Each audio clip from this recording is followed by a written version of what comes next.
What's up guys, welcome back to Copper Top Productions. In this week's video we're going to be looking at the new project car I picked up through the week. Now I'm not going to lie, it's not a car I initially intended to get, it's also not a car I initially intended to keep. I impulse bought it with the intention of selling it for some extra cash, but after having it for a few days and driving around I've sort of decided to keep it and do some videos with it, and I think it'll be good for the channel. I think there'll be some cool content coming up. So in this video we're going to talk a bit about how I came across the car, why I decided to buy it, what I intend to do to the car, and what you can expect to see in upcoming videos surrounding the car. If you like this video, leave a like down below, subscribe to stay up to date on upcoming videos on it, and leave a comment down below telling me what you think. Without further ado, here it is.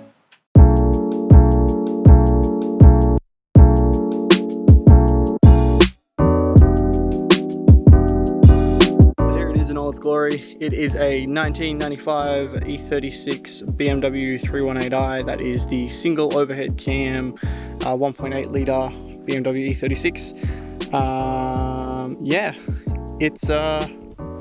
It's not quite bad enough to call it a shitbox, but it's not quite good enough to call it a nice car. Like, it's in decent-ish shape, but by no means is it clean. Like, you can see there's a few spots over it where it's seen better days. Little bit of hail damage here and there. Bit of faded paint. Wheels aren't the nicest.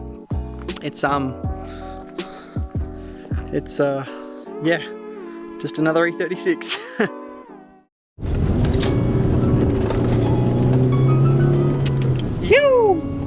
Alrighty, first impressions of the BMW. You might notice it's raining now. It wasn't raining in the last clip. I decided to leave it till a later date when it was raining so I can slide it a bit and give you my first proper impressions. Because that's obviously the intention of this car. So a bit about how we came across the car, why I decided to buy it, how much it costs, blah blah blah, the plan moving forwards, all that sort of shit. Alright, so firstly, how did I get the car? How did I come across it? Why did I decide to buy it? Came across it through a mutual friend of my roommate. He knew that I had an E36 back in the day, and he was like, hey, do you want another one? And I was like, no, not at all. No, not at all. And then he said, well, I'm selling it cheap because I have to get rid of it. Would you like to at least come and have a look? And I was like, fine, I'll come and have a look. Went and had a look, had a figure in my mind that I thought if I can get it for this much, then it will be worth my time and worth my money, and I won't have to worry about losing money on it. That figure was $1,500. Brought it to the house, had a look at the car, decided it's probably worth a little bit more than $1,500, but that's my cutoff. That's all I'm allowing myself to spend on it. If he says, yes. Made him the offer. Initially he said no, and then we continued talking, not bartering, but talking. And he in turn said yes, and I went, oh shit, what have I done? I bought another E36. Well, fuck. Secondly, the Skyline isn't ready to drift. It's not on the road yet. It's not drivable, so I can't drift it. This, manual, rear-wheel drive, right? Open diff at the moment, but capable of drifting. So I sort of intend to use this car as a bridging point between not knowing how to drift and drifting the 32. I don't want to just jump into the 32 and go send it, because if I ride it off, I'll be pretty disappointed, right? Especially after all the work and time and effort and money I'm putting into it.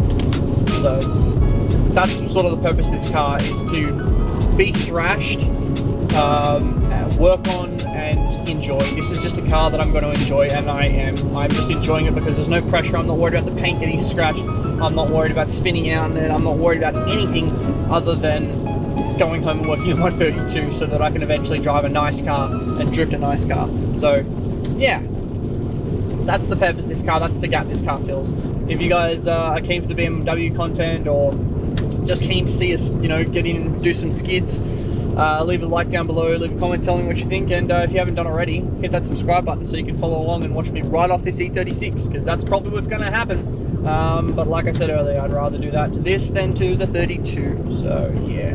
Anyway guys, thanks for watching. I'll catch you in the next one. Bye!